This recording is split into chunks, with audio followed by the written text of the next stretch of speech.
시청자 여러분 안녕하십니까? 블록체인 인사이트 선솜입니다. 기술적 이슈로만 거론됐던 블록체인이 이제는 정책적 이슈의 한가운데 서고 있습니다. 더 이상 거부할 수 없는 시대적 흐름이라는 것을 반영하는 것일 텐데요. 블록체인 업계를 읽는 눈, 오늘도 블록체인 인사이트가 함께합니다. 블록체인 인사이트 오늘의 라인업 공개하겠습니다. 먼저 코인 생존 토크 실무자 회의에서는 코인 시장 최전방 전문가들과 함께 시장의 핫 이슈를 살펴보고 보다 심층적으로 파헤쳐보는 시간 갖도록 하겠습니다. 또 한 주간의 암호화폐 흐름과 정확한 데이터를 기반으로 주간 코인 동향까지 함께 전화해드리고요. 이어지는 프론티어 인터뷰에서는 에어블록의 남성필 대표 모시고 이야기 나눠보도록 하겠습니다. 블록체인의 모든 것을 담아낸 블록체인 인사이트 오늘의 첫 번째 코너 코인 생존 토크 실무자 회의부터 시작합니다.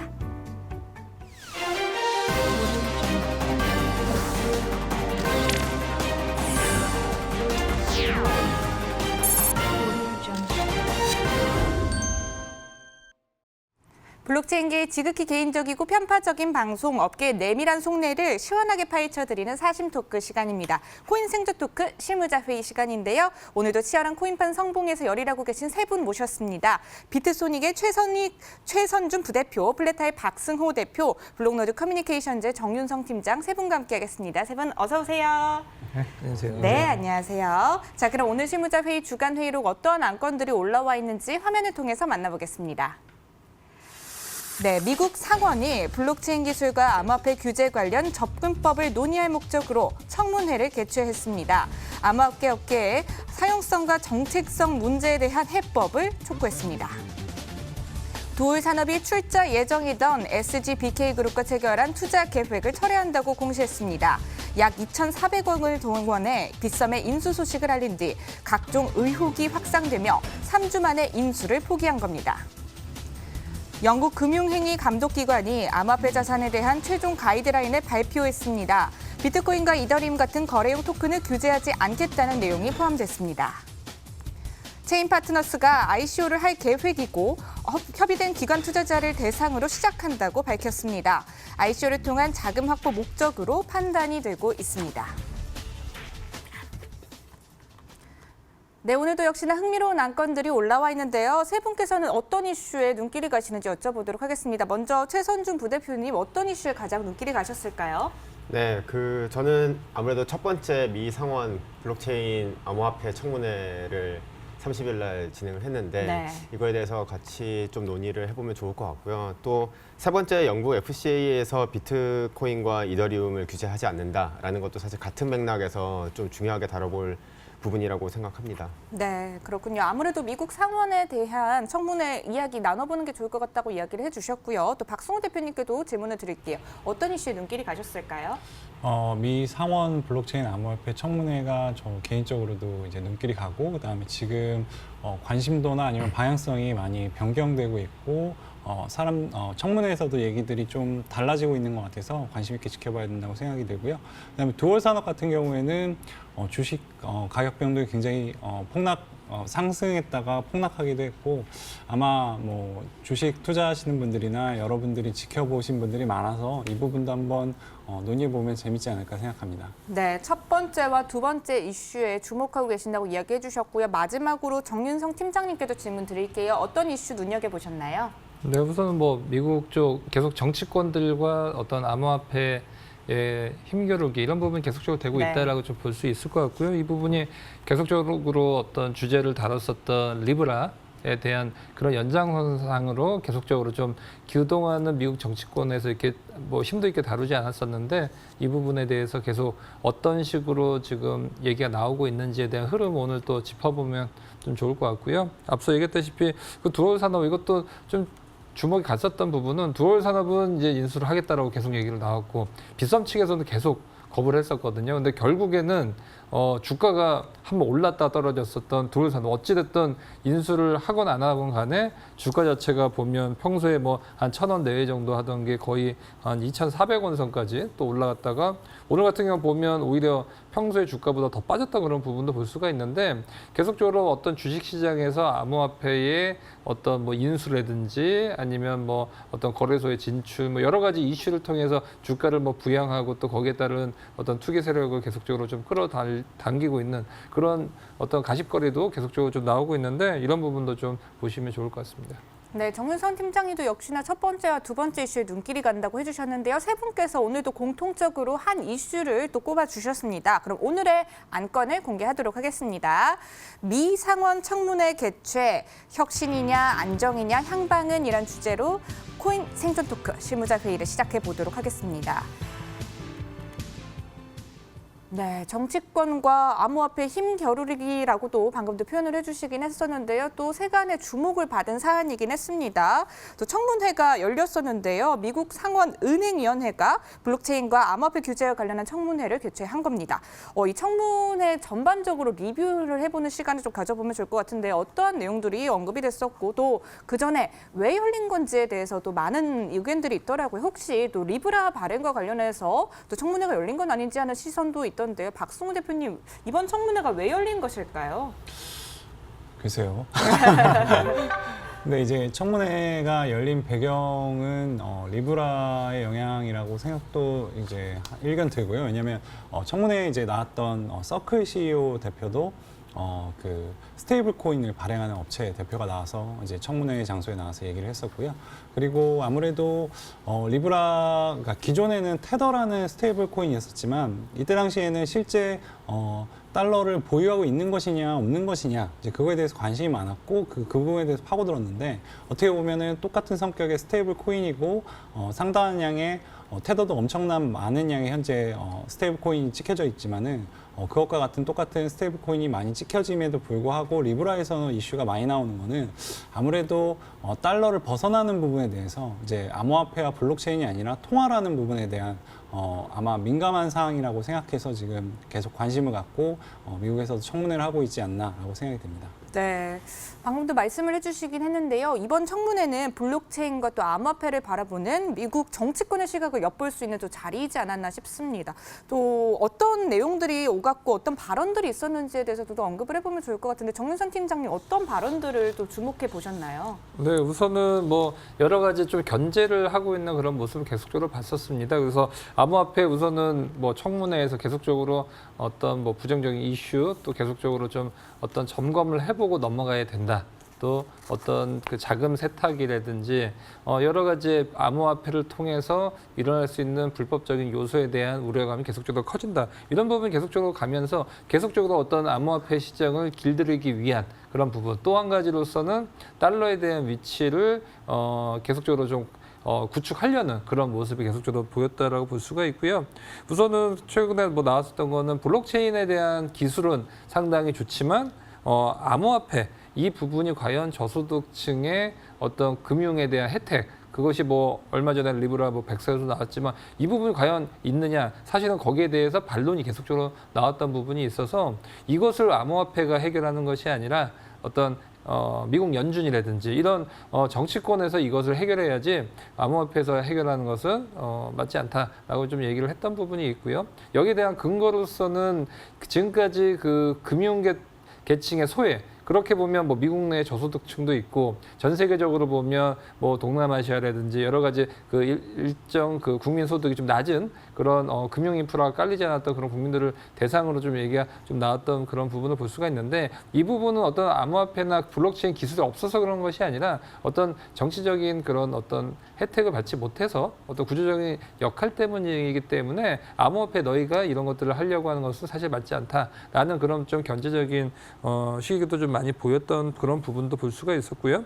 그다음에 또 암호화폐 같은 경우도 블록체인 같은 경우 상당히 미래지향적이고 정부에서도 상당히 좀 긍정적으로 볼 수는 있겠지만 암호화폐 자체는 이것과는 좀 별개로 좀 봐야 되고 또 어떤 불법적인 요소가 있기 때문에 어떤 친 블록체인 또 반 암호화폐 이런 식의 어떤 눈조도 계속적으로 좀 눈에 띄는 모습을 보여줬습니다. 네, 방금 또 정리를 해주시긴 했었는데요. 현재 미국 정치권의 시각을 엿볼 수 있는 자리였던 것 같아요. 청문회와 그런 관련해서 주요 발언들, 주요 인사들의 발언들을 몇 가지 또 꼽아서 또 정리를 해보도록 하겠습니다. 자, 먼저 브라이언 샤츠 상원 의원의 말입니다. 블록체인 기술이 엄청난 잠재력을 지닌 건 의심의 여지가 없다. 다만 저소득층이나 금융 서비스에서 소외된 이들을 끌어들이는데 효과적이라는 주장에는 동의할 수 없다는 이야기를 또 했었고요. 있고요. 또 제레미 알레어 서클 CEO도 자리했는데 이것은 모든 사회가 당면한 문제이자 정책적으로 풀어야 할 금융 시스템의 중요한 문제 중 하나다. 블록체인이 이를 해결하는 잠재력을 지닌 건 분명하지만 만병통치약이라고 부르는 것에는 동의하지 않는다. 이렇게 이야기를 했고요.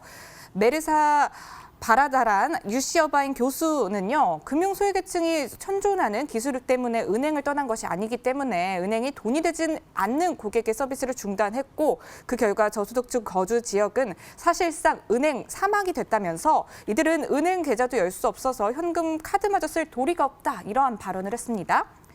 마지막으로 브라이언 브룩스 발언 한번 볼 텐데요.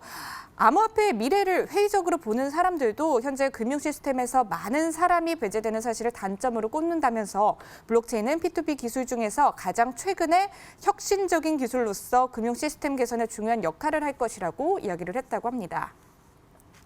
딱 보니까요, 저소득층을 두고서 과연 이제 블록체인과 또 암호화폐가 이것을 해결할 수 있을지 없을지를 두고 의견들이 좀 갈리는 것 같습니다. 이 의견에 대해서 그럼 세 분께 좀 여쭤보면 좋을 것 같은데요. 최선준 부대표님께서는 혹시 방금 나왔던 발언들 중에서 좀 공감이 되는 발언이 있을까요? 네, 사실 이 발언들의 공통점이 네. 결국에는 이 암호화폐와 블록체인 기술에 있어서 계속 프레임을 씌우는 것 같습니다. 어떻게 씌우는 거냐면 기존에 현존하는 금융 시스템을 과연 대체할 수 있느냐. 결국에는 화폐로서의 이것을 가치를 인정하고 이거에 대해서 앞으로 어떤 식으로 발전시키고 규제를 해 나갈 것이냐라는 거에 대해서 공통적으로 다루고 있고요. 사실 그 얘기는 다시 다른 식으로 해석해 보면 블록체인 기술에 대해서는 인정을 하겠다. 그리고 이것의 디지털 자산으로서의 가치는 인정하겠다. 사실 이것은 1년 전이나 2년 전에 이 블록체인이나 비트코인에 대해서 논의할 때와는 사뭇 다른 분위기라고 저는 보고 있고요. 그래서 오히려 이번 청문회가 단순히 그냥 부정적으로 이 규제를 위한 청문회라기보다는 저는 어쩌면 더 긍정적인 방향으로 나아가고 있는 한 발을 걸었다라고 보고 있고요. 그래서 이게 1년 전에, 2년 전에는 비트코인이 이게 사기냐 아니냐, 내지는 이게 또 하나의 어떤 버블이냐 아니냐에 대한 논의에서 이제는 디지털 자산으로는 인정할 수 있으나 화폐로서의 가치를 인정할 수 있느냐 없느냐. 사실 이게 리브라를 통해서 좀 당겨진 네. 논의의 시작이라고 보고요. 사실 이 부분을 과연 어떻게 헤쳐나갈 것이냐 보다는 사실 디지털 자산으로서의 가치는 일단 인정을 받았고 화폐로서 대체 자산으로 인정을 할 수 있느냐에 대해서 더 논의가 앞으로 1년, 2년 거치면서 진행이 될 거라고 보고 있습니다. 네, 암호화폐가 화폐로서 뭐 가치를 인정하느냐 마느냐 이것을 두고 아무래도 이런 발언들이 나온 것 같다라고 봐주셨고요. 또 블록체인과 디지털 자산의 가치는 인정을 해주는 것이니까 작년에 비해서 이제 발언들만을 봤을 때 좀 진전이 있었던 건 아닌가 보셨던 것 같아요. 그럼 또 여쭤보고 싶은 게 저소득층이나 또 금융 소외계층들이 과연 블록체인 또 암호화폐를 통해서 여건이 또 개선될 수 있다고 동의하시나요, 최선준 부대표님은? 네, 저는 사실 지금까지 비트코인이 걸어온 길을 보면 네. 저소득층이 존재하는 국가들, 사실 약간 소외된, 금융에서 소외된 국가들에서 많이 그 비트코인의 시세를 움직일 정도로, 물론 거래량이 매우 적은 시기였긴 하지만 사실 그 시기에 이미 한번 경험을 했던 일이고, 지금 미국 상원의원 그들의 발언이나 청문회에서 나온 과연 이게 소외 계층을 구제해 줄 수 있는 화폐로서, 디지털 화폐로서 대체할 수 있느냐에 대한 논의가 이루어지는 것은 미국에 존재하는 이 금융 소외층을 끌어안을 수 있느냐에 대한 논의라고 봅니다. 그래서 이게 전 세계적으로 봤을 때의 시각과 미국 안에서 소외계층을 어떻게 담을 수 있느냐의 시각은 좀 다른 부분이고, 그렇죠. 실제로 그 양면성이 다 있는 것 같습니다. 이게 금융의 또 하나의 그 프레임이기 때문에 브라질이나 뭐 아니면 아프리카나 이 남미 이런 영역에서는 실제로 인플레이션이 굉장히 심하고 기존 자기네 자국 화폐의 인플레이션에 의해서 어쩔 수 없이 비트코인이나 이런 디지털 자산을 화폐로서의 가치로 인정하고 서로 그 거래가 일어나는 경우가 심심찮게 발생을 하고 있고요. 네. 다만 미국에서 이 소외계층을 담을 수 있는, 결국에는 기존에 현존하는 금융 시스템을 대체할 수 있느냐에 대해서는 사실 좀 더 논의가 많이 필요하고, 이 부분에 집중해서 지금 이 미국의 정치권에서 여러 가지 논의가 진행되고 있다고 저는 보고 있습니다. 네, 미국 금융 소외계층을 품을 수 있을지 없을지에 대해서는 아직은 논의가 필요하지만 전 세계적으로 봤을 때는 이미 금융 소외계층들이 좀 도움을 받고 있는 부분도 있다 이렇게 봐주셨습니다. 자, 그렇다면 박승호 대표님께서는 어떻게 생각을 하시는지도 궁금한데요. 과연 저소득층이 좀 도움을 얻을 수 있을까요? 우선은 뭐 청문회에서 나왔던 말 중에서는 정책적인 부분에 대한 얘기들이 많이 나왔는데요. 그 암호화폐와 블록체인이 도입된다 그래서 저소득층에게 발빠르게 혜택이 돌아간다고 보기에는 좀 어렵다고 봅니다. 저는 그래서 뭐 송금 부분에는 당연히 빠르게 이제 도움이 될 부분은 굉장히 높은데요.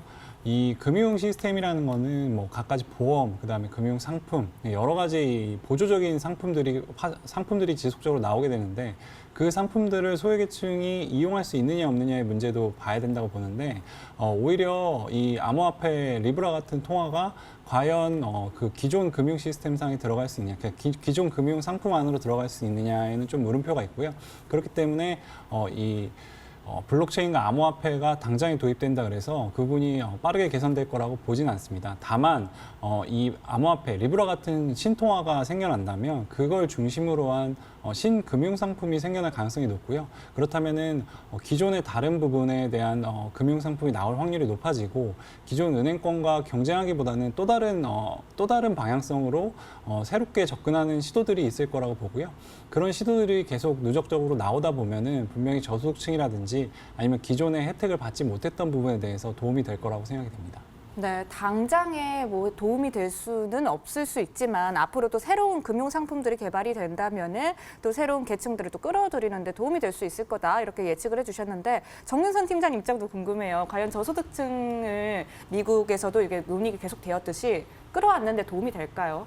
저는 이제 좀 갑자기 생각이 든 건데 네. 보이스피싱의 생각이 들더라고요. 지금 금융 소외계층 어쨌든 간에 우선은 편리한 어떤 서비스가 나올 거는 당연히 나올 수 있는데 어떤 리스크적인 부분도 한번 좀 생각을 해봐야 될 것 같은 게 과연 지금 국내에서나 뭐 해외에서도 마찬가지로 보이스피싱이 굉장히 많이 이제 새로운 이제 범죄 수단으로 또 됐는데 거기서 피해를 가장 많이 봤던 사람들 생각해 보면 노인, 주부 아니면 여기에 대한 어떤 금융에 대한 지식이 많이 떨어지는 사람들 즉 지금까지 얘기했던 어떤 금융의 소외계층들이 여기에 대한 피해를 많이 봤었거든요. 결국 뭐냐면 사실 보이스피싱이라는 거는 제가 뭐 5년 전에도 있었던 것 같아요. 저도 뭐 어디 뭐 검찰입니다 전화도 받았고 저는 제 경험인데 어디 은행 사이트를 갔는데 똑같이 생겼는데 아니더라고요. 네. 저도 정말 놀랐던 적이 있는데 이게 뭐냐면 이게 지금은 이제 은행권에서 많이 거래를 하다 보니까 5년 10년 지나니까 ATM기에서도 뭐 보이스피싱 맞냐 뭐 광고, 공익 광고 굉장히 많이 나오는데 만약에 암호화폐가 저변 확대가 돼서 금융소득의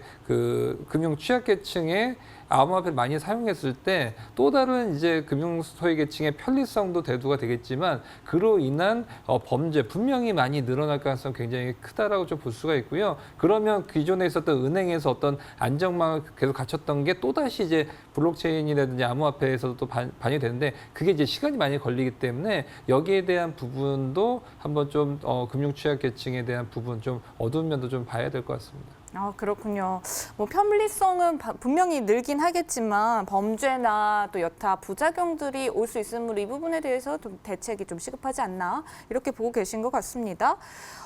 저희 청문회를 또 본 바 미국의 입장에 대한 견해들이 또 각각 잇따르고 있더라고요. 과연 미국이 앞으로 암호화폐 규제에 나서는 것인가 이 점에 대해서도 의견들이 엇갈리고 있는데요. 어떻게 생각하시나요, 박승호 대표님? 우선은 이 미국이 원래는 테더까지만 해도 네. 스테이블 코인이 정말 94% 정도가 테더로 사용이 되고 있는데 그때까지만 해도 이 암호화폐라는 거에 대해서 그냥 시큰둥한 반응이었다고 좀 봅니다. 그래서 기존의 비트코인이나 뭐 이더리움은 이게 뭔가 하고 있는 반응이었고 테더까지만 해도 달러가 정말 보유하고 있는지 불법적인 게 아닌지를 보고 있다가 이번에 이제 어떻게 보면 신통화가 나오게 되는 거거든요. 그래서 달러 외에 다른 통화, 기존까지는 뭐 위안화나 중국이나 이런 식의 이제 대결 구도를 진행하다가 갑자기 이제 생각지도 못한 달러의 어떻게 보면은 컨트롤 권한 밖으로 넘어가는 통화가 생겨버리면서 그거에 대해서 이제 지금은 굉장히 촉각을 곤두세우고 보고 있지 않나라고 생각이 들고요. 그러면서 한편으로는 이게 미국에서 제어를 한다 그래서 또 다른 국가나 다른 곳에서 이걸 진행해 버리면 또 미국의 어떻게 보면 주도권이 넘어가게 되기 때문에 지금 굉장히 고심이 빠져 있을 겁니다. 이걸 네. 진행하기도 어렵고 그렇다고 이 부분에 대해서 다른 나라의 주도권을 넘겨주기도 어렵고 그래서 지금은 자기들이 어떤 방향과 향방을 가져야 되는지 굉장히 고심하고 있다고 생각이 됩니다. 네. 방금 이야기를 해주시긴 했어요. 공식적인 입장은 아니지만 일부 시각에서는 혹시 청문회를 앞에 두고 또 숨은 의도가 있는 쇼는 아닌지 또 이런 의견들이 있거든요. 어떻게 생각하세요, 박성원 대표님? 숨은 의도가 있을까요? 분명히 있지 않을까요? 분명히 이제 어떠한 결정을 저는 했을 거라고 보고요. 근데 그 결정을 한 거를 진행하는 과정에 있어서 어떻게 보면은 집중도를 끌어당기는 것도 있고 미국 중심의 주도 방향성을 만들기 위해서 달러 중심의 그리고 미국 중심의 방향으로 가기 위해서는 어떻게 할지를 촉각을 곤두세우고 그거에 대한 가장 좋은 시나리오를 짜고 있지 않나라는 생각도 듭니다. 네, 아무래도 좀 판이 또 키워지고 주목을 받게 하는데 또 한몫을 하지 않았나 싶기도 하는데 정윤선 팀장 입장도 궁금해요. 과연 또 미국의 숨은 의도가 또 궁금한데. 네, 우선은 미국은 사실은 원래 가장 전 세계 패권 네. 국가가 아니었거든요. 원래는 영국 중심이었던 유럽이었는데 왜 미국이 지금 이렇게 독보적인 강국이 됐냐면 결국은 달러를 발행해갖고 그렇죠. 됐죠. 처음에는 경제 성장 계속적으로 산업혁명 통해서 이루다가 금하고 이제 1대1로 매칭했죠. 이게 사실은 지금 스테이블과 같은 거거든요. 1대1로 매칭하는 게 금하고 매칭했다가 그걸 깨버렸죠. 그러다 보니까 달러를 무한정 발행하면서 이거에 대한 부분, 그러니까 가장 싼 원료로 가장 많은 부가가치를 낼 수 있는 게 바로 화폐거든요. 그래서 이거를 그제고 미국이 그렇게 커왔는데 이거를 지금 페이스북이 한다. 그러면 자기네들이 했던 거를 따라하는 거기 때문에 당연히 견제를 할 수밖에 없다라고 저는 좀 보고 있고요. 그걸 누구보다 잘하는 미국 입장에서 이거를 어떻게 같이 이익 공유를 할 것인가 거기에 대한 물밑 작업이 계속적으로 좀 이루어지지 않을까라고 좀 볼 수 있을 것 같고요. 재밌는 거는 패권 국가가 아닌 프랑스 같은 경우는 디지털세를 하면서 네. 영국도 아까 보면 뭐 규제 안 하겠다고 하지 않습니까? 영국이나 오히려 그 이제 패권 국가가 아닌 국가들 같은 경우는 이거를 활용해서 다시 한번 제도 약을 할 수 있는 국가 간의 어떤 힘겨루기 이런 부분도 상당히 좀 앞으로도 좀 재밌게 좀 볼 수 있는 그런 부분이 아닌가 싶습니다. 네, 또 새로운 관전 포인트를 또 제시해 주신 것 같아요. 패권 국가인 미국이기 때문에 더 이런 사안이 더 구체적이고 더 여러 가지 시각에서 또 다뤄지고 있는 것 같습니다. 자, 이 청문회가요, 작년 이맘때도 열렸었고요. 또 그때와 관련해서 여러 가지 차이가 있다고 앞서 최선준 부대표님께서 이야기를 해주시긴 했는데 혹시 앞으로 향방이 또 어떻게 될지가 궁금해. 혹시 내년 이쯤에 또 청문회가 열린다면 어떤 이야기들이 오갈 것 같나요? 네, 사실 이 청문회가 결국에는 뭐 블록체인과 암호화폐를 다루는 청문회라고는 했으나 사실은 그 속내는 리브라 길들이기가 아닌가라는 생각을 갖고 있고요. 결국에는 이게 디지털 자산으로 인정하지만 화폐로서의 어떤 그 가치를 논의하기 위해서는 앞으로 가야 될 길이 굉장히 머니 이 정치권, 특히 미국의 정치권과 같이 논의하면서 좀 뭔가 잘 만들어 보자라고 해서 시작된 청문회라고 생각이 들고요. 사실 앞으로 만약에 리브라, 페이스북의 리브라와 이 미국의 정치권의 어떤 이익관계가 잘 맞아 떨어지면 내년에는 실제로 이 디지털 자산뿐만 아니라 디지털에서의 화폐로서의 유통이 되는 어떤 특정 코인이, 스테이블 코인이 어떻게 하면 이 규제 안에서 잘 이루어질 수 있을까에 대해서 논의하는 그런 장이 내년에 마련이 된다면 좀 이 블록체인 업계 그리고 암호화폐로서 불릴 수 있는 이 업계가 좀 발전적으로 나아갈 수 있지 않을까라는 생각을 해봅니다. 네. 아무래도 리브라 청문회 이후에 개최가 되었기 때문에 리브라 이야기를 또 안 꺼낼 수가 없었던 것 같은데 혹시 그 청문회 이후로 상원의 입장에서는 어떠한 변화들이 있었는지도 궁금한데 정윤석 팀장님, 상원 입장에 혹시 변화가 그 사이에 있었을까요? 뭐 우선은 계속적으로 어떤 미묘한 또 변화가 있을 수 네. 있겠지만 우선은 계속적으로 어떤 암호화폐에 대한 부분 어떤 정치권 내에서의 컨트롤이 가능하게끔 계속적으로 좀 간다라고 좀 볼 수 있을 것 같고요. 얼마 전에 지금 그 하원에서 이제 그 법안이 나왔던 것이 이제 일정 매출의 규모의 이상인 그런 IT 기업이 어떤 뭐 디지털 자산을 발행할 수 없게끔 할 수 있는 그런 그 법안을 계속적으로 좀 나온다라고 볼 수 있는데 그 부분이 이제 상원에서 또 어떻게 받아들여질지에 대한 부분 이런 부분도 좀 보면 좀 좋을 것 같습니다. 네, 디지털 자산을 하원에서 어떻게 받아들일지에 대한 부분들 또 앞으로도 눈여겨봐야 할 점이라고 이야기를 해주셨습니다. 자, 그럼 오늘 이야기 나눈 이 안건에 대해서 세 분의 한 줄 평을 또 들어볼 순서인 것 같은데요. 먼저 최선중 부대표님께 질문 드릴게요. 오늘 한 줄 평 어떻게 내려주실까요?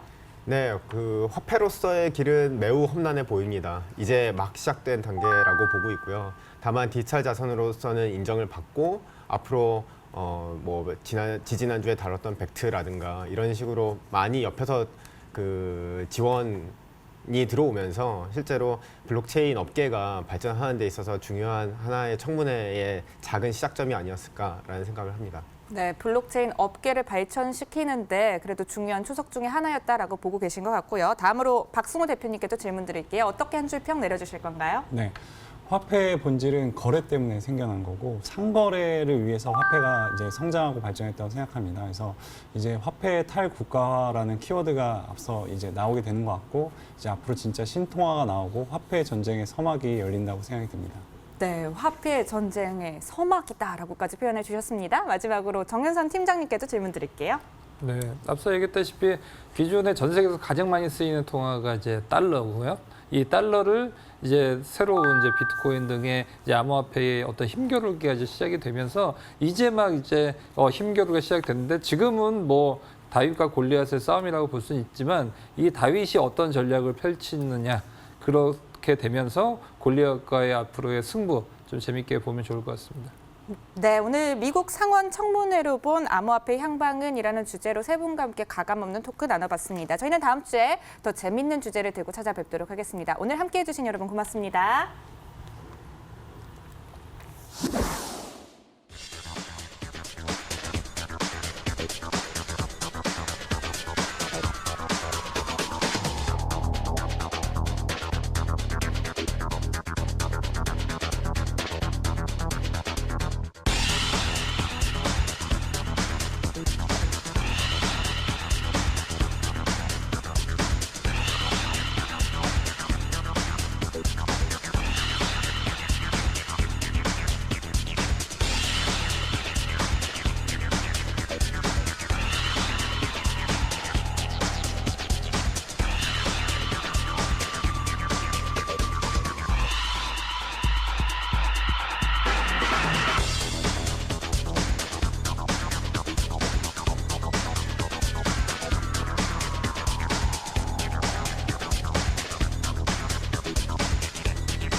블록체인 업계를 선도하는 국내 유망 기업과 인물을 만나보는 프론티어 인터뷰 시간입니다. 오늘은 블록체인 기반 개인 데이터 거래 플랫폼인데요. 에어블록의 남성필 대표 모시고 이야기 나눠보도록 하겠습니다. 대표님, 안녕하세요. 네, 안녕하세요. 네, 반갑습니다. 먼저 시청자 여러분들께 간략한 소개와 인사 말씀 부탁드릴게요.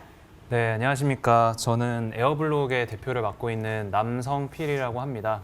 저는 이제 에어블록 팀에서 주로 이제 그 엔터프라이즈 기업들의 저희 에어블록을 소개하고 사업 개발을 하고 또 제품을 개발하는 이제 그러한 일을 맡고 있습니다. 네, 반갑습니다. 자, 그럼 먼저 프로젝트에 대한 이야기들을 나눠보면 좋을 것 같은데요. 에어블록이 과연 무엇인가 이 점에 대해서 간략하게 좀 소개를 먼저 해주시면 좋을 것 같아요. 네, 그 에어블록은 실시간으로 개인 데이터를 이제 거래할 수 있는 이제 그런 마켓플레이스인데요. 이제 여기서 말하는 이제 개인 데이터는 이제 오늘날 이제 디지털 세상에 살아가는 사람들은 이제 앱을 사용하거나 웹사이트에 접속하거나 이제 다양한 디지털 세상에서의 활동을 합니다. 그랬을 때 뭐 여기에서 이제 뭐 신발을 하나 사려고 해도 장바구니에 물건을 담았다든지 혹은 뭐 결제를 했다든지 이러한 사용자들의 행동이 다 의미가 있거든요. 그래서 이러한 데이터를 저희가 이제 개인 데이터라고 하고요. 이런 개인 데이터를 개인의 동의를 받아서 거래할 수 있게끔 해서 이런 데이터를 원하는 기업들이 이걸 구매할 수 있게끔 도와주는 이제 그러한 플랫폼이 에어블록이라고 말씀을 드릴 수 있을 것 같습니다. 네, 그렇군요. 실시간으로 개인 데이터를 거래할 수 있는 그러한 마켓플레이스다. 이렇게 또 간단 명료하게 소개를 해주셨어요.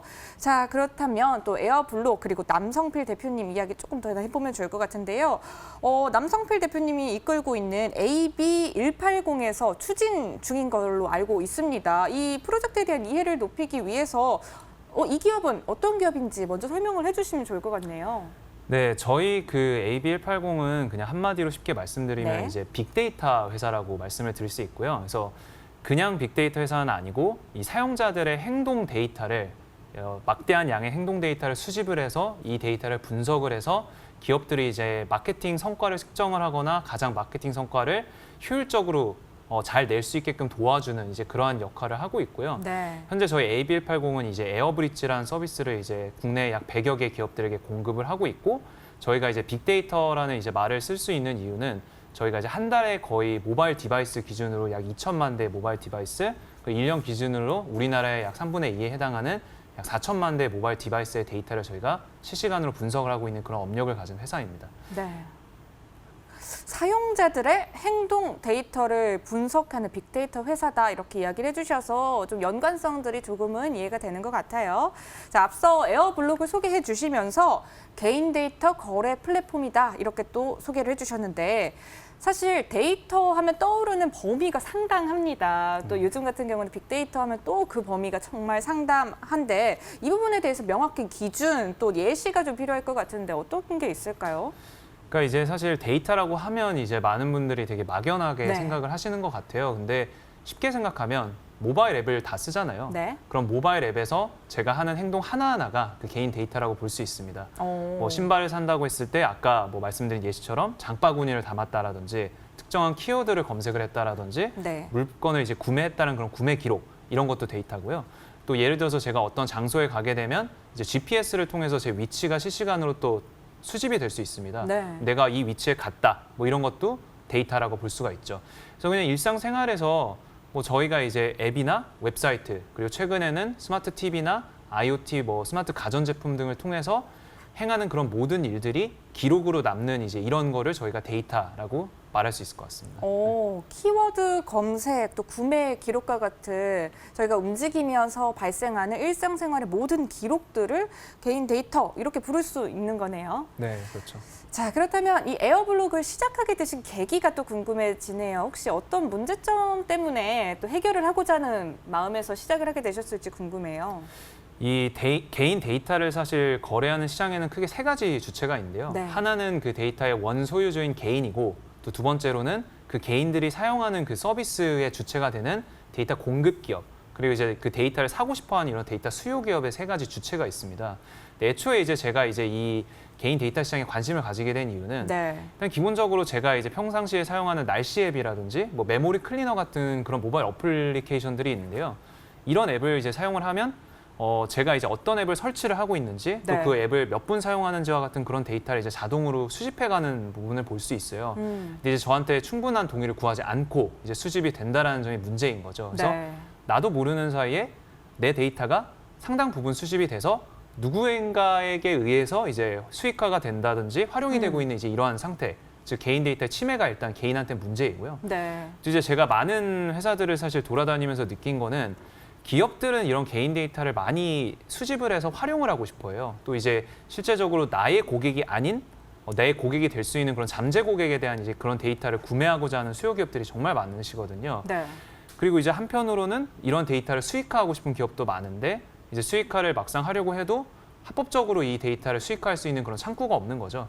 그래서 개인도 문제고 데이터 공급 기업도 문제고 수요 기업도 각각의 이제 불만 사항이 있는 거니까 이들의 이제 수요와 공급의 미스매치를 도와줄 수 있는 그런 마켓플레이스가 나오고 그게 이제 블록체인 기반으로 무결성과 투명성을 보장하면서 동시에 합법적인 데이터 거래 장이 될 수 있으면 모두에게 이제 좋겠다라고 이제 생각을 하게 된 이제 그런 게 이제 저희 그 프로젝트의 계기입니다. 네. 오, 일상 속에서 발견을 했다고 해도 과언이 아닌 것 같은데요. 개인 데이터의 침해를 조금 방지하고 조금 더 공정한 거래가 될 수 있도록 움직임이 시작된 것 같습니다. 자, 프로젝트의 핵심이 계속해서 말씀을 해주신 거 들어보면 개인 데이터인 것 같은데 개인 데이터에 주목하게 되신 이유 방금도 이야기를 해주시긴 했는데 그 외에 또 다른 동기가 있었을까요? 일단 기본적으로 이 개인 데이터라고 하면 사람들이 항상 이제 무서워하죠. 그래서 데이터가 프라이버시. 네. 프라이버시 문제가 이제 있는 거죠. 그래서 뭐 유출되면 어떻게 하지? 혹은 내 데이터가 이제 오용되면 어떻게 하지? 근데 이제 여기서 말하는 사실 개인 데이터는 뭐 주민등록번호라든지 내 이름과 네. 같은 그런 개인 정보와는 사실은 조금 다릅니다. 그래서 내가 이제 충분히 내 자신을 이제 개인에 대해서 보호하면서 내 프라이버시를 보호하면서 이 개인 데이터를 잘 활용하면 오히려 이제 제가 혜택을 더 받을 수 있는 거죠. 그래서 그게 저희는 흔히 이제 시장에서 역경매라고 하는 이제 그런 원리가 있는데요. 제가 예를 들어서 뭐 중고차를 판매하고 싶으면 딜러들에게 제가 중고차를 판매하고 싶다고 얘기를 하지 않습니까? 네. 그럼 딜러들이 와가지고 너도 나도 그 차를 더 비싼 가격에 팔아주겠다고 얘기를 하죠. 마찬가지로 내가 이제 어딘가 여행을 가고 싶다라든지 무엇을 하고 싶다라든지 혹은 어느 위치에 갔다라는 그런 데이터들을 나의 프라이버시 침해 없이 기업들에게 제공하면 기업들이 이제 나한테 보상을 줄 수 있고 또 이제 쿠폰을 준다거나 할인 혜택을 주는 것 같은 그런 정보의 비대칭성이 해소되면서 개인에게도 이득이 돌아갈 그런 점이 많은 거죠. 네. 그래서 어떻게 보면 개인의 침해를 막고자 하는 이제 그런 목적도 있었지만 기본적으로 개인이 이런 개인 데이터를 자산화함으로써 혜택을 받을 수 있지 않을까? 뭐 이런 부분도 이제 계기가 됐던 것 같습니다. 네. 개인이 데이터를 자산화함으로써 혜택을 받을 수 있지 않을까 하는 이런 발상의 전환이 또 있었던 것 같아요. 자, 그렇다면 이 에어블록의 서비스를 가능하게 하는 플랫폼의 구성 또 서비스는 어떻게 되어 있는지 궁금한데 플랫폼 구성과 각각의 역할에 대해서 소개를 좀 해주세요. 네, 저희 그 에어블록은 기본적으로 마켓플레이스다 보니까 또 기업들을 위한 그런 마켓플레이스다 보니까 네. 기업들이 와가지고 데이터를 구매할 수 있는 이제 그런 장터와 같은 서비스가 있고요. 그래서 그 서비스는 이제 ABX라고 합니다. 그래서 개인들의 데이터를 이제 구매하고 싶은 기업이 이 ABX에 가입을 해서 기본적으로 그 사고 싶은 데이터를 이제 특정을 하면 그 데이터를 이제 살 수가 있는 그런 거래 장터가 ABX이고요. 네. 기본적으로 이 데이터를 실시간으로 구매할 수 있다라는 좀 그런 특징을 가지고 있습니다. 두 번째로는 그 D-US라는 이런 시스템이 있는데 이 D-US는 이제 개인들이 지금 현재 사용하고 있는 그 모바일 앱이나 웹사이트를 그대로 자연스럽게 사용을 하면서 데이터의 수집과 활용에 대해서 동의할 수 있게끔 도와주는 그런 동의 모듈이고요. 이제 한 가지 특징은 이런 이제 동의 모듈 자체가 기업들이 직접 개발할 필요 없이 저희가 이제 SDK라고 하는 작은 소프트웨어 모듈 안에 담아서 기업들에게 공급을 하기 때문에 네. 누구든지 데이터를 수익화하고자 하는 그런 기업은 이 SDK를 설치하면 쉽게 사용자들의 동의를 취득을 할 수가 있고 합법적으로 데이터 수익화를 시작을 할 수가 있습니다. 마지막으로 결과적으로 그 개인들이 보상을 받을 테니까 그 보상을 확인할 수 있는 그런 에어블록 트래커라는 지갑 같은 서비스가 있고요.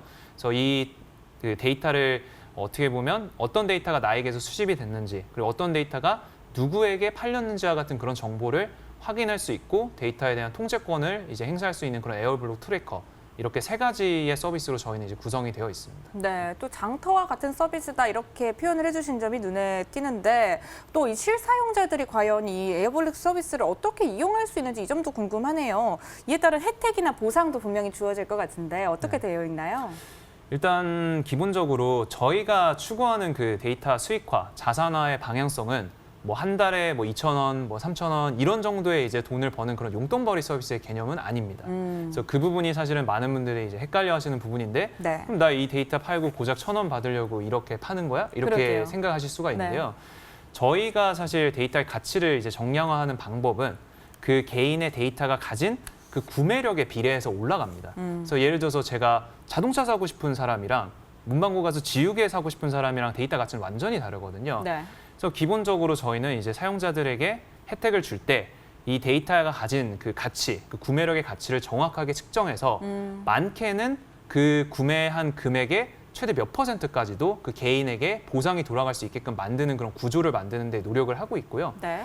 간단한 예시를 들어봤을 때 예를 들어서 손해보험에 가입을 할 때 이제 특이하게 이런 게 있을 수 있어요. 뭐 대중교통을 이용한 데이터를 손해보험사에 주면 그 대중교통을 많이 이용하는 사람들한테 5%, 10% 보험료를 할인해 준다. 그래서 이런 것처럼 내 개인 데이터를 주는 게 유출의 측면뿐만 아니라 이 데이터가 필요한 기업에게 넘어감으로써 그에 네. 상응하는 가치를 몇 %까지도 개인이 돌려받을 수 있는 이러한 혜택을 저희가 가장 중점적으로 생각을 하고요. 네. 물론 거기에 더해서 저희 ABL 토큰이 에어라는 그런 토큰의 형식으로 또 지급이 될 수 있는 그런 별도의 보상 시스템 또한 저희가 보유를 하고 있습니다. 네, 보상 시스템까지 함께 곁들여서 설명을 해주셨는데 데이터를 다루는 일이라는 게 사실 생각보다 쉽지 않습니다. 확보하는 것부터 어렵지만 유지하고 또 관리하는 전 단계에 걸쳐서 여러 가지 또 비용과 기술이 또 필요한 것 같은데요. 어떻게 또 전략을 세우고 움직이고 계신가요? 그래서 기본적으로 이제 많은 그 블록체인 기반의 데이터 프로젝트들이 사실 이제 현존하고 있다고 말씀을 드릴 수 있는데, 이러한 프로젝트들과 저희가 이제 궤를 가장 달리하는 부분은 일반적인 데이터 프로젝트는 이제 앱을 하나 개발해서 그 앱에 가입을 해서 그 앱을 이제 사용해야지만 그 데이터의 권리를 행사할 수 있는 이제 그러한 특징이 있습니다. 반면에 저희는 사실 이제 B2B의 서비스에 가깝기 때문에 데이터를 수익화하고자 하는 기업들과 함께 일을 합니다. 그래서 이제 데이터를 수익화하고 싶은 그런 기업들이 저희 D-US SDK를 자사의 웹사이트나 모바일 앱에 탑재를 하면 개인들은 그냥 그 서비스를 사용하는 중간에 자연스럽게 저희 생태계 안으로 녹아들 수가 있는 거죠. 그래서 데이터 수집의 결과적으로 중요한 이유는 막대한 양의 데이터가 모여야지만 그 데이터의 가치가 이제 극대화되기 때문인데요. 저희가 이제 많은 이제 그런 데이터 공급 기업들과 이제 일할 수 있는 이제 그런 배경은 저희 AB180이라는 회사가 에어브리지라는 서비스를 통해서 또 국내에서 많은 회사들과 이제 일해온 이런 업력과 이제 영업망이 있기 때문에 이러한 기존의 이런 관계를 저희가 잘 활용을 해서 이런 D-US라는 SDK를 기업들에게 심을 수 있게끔 현재 지금 많은 그 협력을 진행을 하고 있는 중에 있습니다. 네, 여러 가지 협력 관계를 통해서 특히나 더 확보하고 또 관리를 하고 계신 것 같습니다. 자, 블록체인 시장에는요, 정말 많은 프로젝트들이 존재합니다. 또 그 안에서 살아남기 위해서 차별점과 강점을 가져야 하는 건 당연할 텐데요. 어떤 차별점 갖고 계신가요? 사실 그 저희가 이제 데이터 프로젝트라는 점은 네. 이제 어떻게 보면 강점일 수도 있고 뭐 단점일 수도 있습니다. 근데 이제 기본적으로 저희가 업력을 가지고 그 빅데이터 분산 처리 기술, 대규모의 빅데이터를 처리할 수 있는 기술을 가지고 네. 시작했다는 점이 우선은 저희의 이제 차별점일 것 같고요. 그래서 어떤 프로젝트를 0부터 100까지 만드는 게 아니라 뭐 굳이 비유하자면 70부터 100까지 만드는 이제 그런 시작점이 좀 다르다. 이 점이 있을 수 있고, 또 두 번째로는 뭐 B2C 서비스를 만들고자 하는 게 아니라 기업들이 사용할 수 있는 엔터프라이즈용 이제 솔루션을 만든다는 점에서 좀 차이가 있고요. 그래서 공급 기업한테도 어떻게 보면 SDK라는 서비스를 통해서 데이터를 더 원활히 수집할 수 있게끔 도와주고, 데이터 수요 기업도 그 기업들의 어떻게 보면 눈높이에 맞는 그런 데이터 장터에서 합법적인 출처를 가진 데이터를 거래할 수 있게끔 함으로써 도움을 주고 있습니다. 또 마지막으로 사실 저희는 보안에 되게 신경을 많이 쓰는데요. 기본적으로 사실 개인정보 유출 사고나 이런 부분을 보면서 네. 많은 분들이 보안이 중요하지 않느냐라는 말씀을 하세요. 그렇죠. 그래서 저희는 사실 이 보안 수준을 정말 세계적인 수준으로 사실 올리기 위해서 제일 많은 우선순위를 이제 공을 들이고 있는 상황이고요. 근데 기본적으로 이 프로젝트 자체가 개인 정보를 저장을 할 때 충분히 암호화를 하고, 또 이 데이터 자체를 탈중앙화된 방식으로 저희가 아이덴티티 매니저라는 그런 특수한 저희만의 기술을 사용해서 이 개인 정보를 저장하기 때문에 이 개인정보가 안전하게 보호될 수 있다라는 좀 그런 강점도 저희가 가지고 있습니다. 네, 시작점이 다르고 또 공급자와 수요자 모두를 또 신경 쓰는 점도 눈에 띄고요. 무엇보다 이 민감한 이슈인데 이 보안에 대해서도 많은 신경을 쓰고 계신 게 느껴집니다. 자, 7월 초래요. 카카오의 클레이튼이 메인넷 런칭과 함께 이를 기반으로 하는 서비스를 공개했는데 에어블록도 이와 함께한다는 소식이 들려왔습니다. 그런데 이 메인넷을 이더리움에서 클레이튼으로 또 전환을 했거든요. 그 이유가 무엇인지에 대해서 많은 분들이 또 궁금해하실 것 같아요. 네. 일단 기본적으로 저희는 이제 클레이튼의 ISP, 이니셜 서비스 파트너로서 그 가장 클레이튼이 런칭되는 가장 초기부터 이제 깊은 이제 기술적인 그런 관계를 이제 맺어가면서 현재 함께 협력을 진행을 하고 있는 중에 있고요. 네.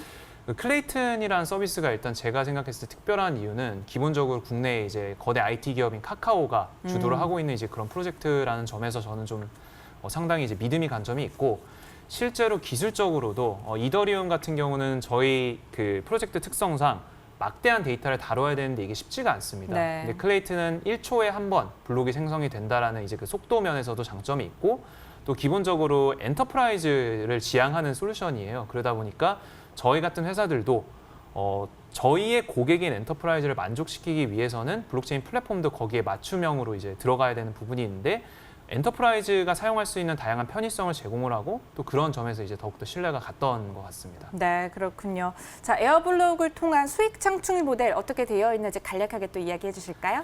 네, 저희는 사실 기본적으로 탈중앙화된 서비스이기 때문에 이걸 통해서 뭐 중간자로서 이제 저희가 수익을 창출하는 구조는 아니고요. 다만 이 생태계를 저희가 유지시키기 위해서 어느 정도 생태계 유지에 필요한 그런 비용만을 이제 받는 이제 그런 형태로 저희는 구성이 되어 있습니다. 네, 그렇군요. 자, 에어블록 런칭 이후 1년여 정도의 시간이 또 흘렀는데요. 앞으로의 계획도 궁금합니다. 앞으로 향후 사업의 확장성과 방향 또 어떻게 흘러가게 되는지 이 점에 대해서도 한번 짚어주시죠. 저희가 이제 기본적으로 엔터프라이즈, 즉 이제 큰 기업들, 데이터를 많이 가진 기업들과 협력을 이제 저희가 우선적으로 추진하다 보니까 네. 이제 그간에는 규제적인 부분이나 법적인 부분에서 해결해야 될 이슈가 상당히 많았는데요. 이제 그런 부분에 대해서 저희가 많이 점검이 되고 확인이 끝난 상태이기 때문에 이제 앞으로는 이제 보다 적극적으로 엔터프라이즈 회사들과 일하는 이제 그런 실제적인 사례를 많이 발표할 예정이고요. 또 이를 통해서 데이터 거래가 개인, 데이터 공급 기업 그리고 수요 기업을 아울러서 모든 사이클에서 돌아갈 수 있는 그런 생태계를 이제 하나씩 이제 선보일 예정입니다. 네, 알겠습니다. 지금까지 에어블록의 남성필 대표와 함께 이야기 나눴습니다. 오늘 나와주셔서 고맙습니다. 감사합니다. 네, 블록체인 인사이트 오늘 준비된 순서는 여기까지입니다. 오늘도 유용한 시간이 되셨나요? 저희는 다음 주 이 시간에 블록체인에 관련돼 더 알차고 재미있는 소식들 모두 모아서 찾아뵙도록 하겠습니다. 지금까지 함께해 주신 여러분 고맙습니다.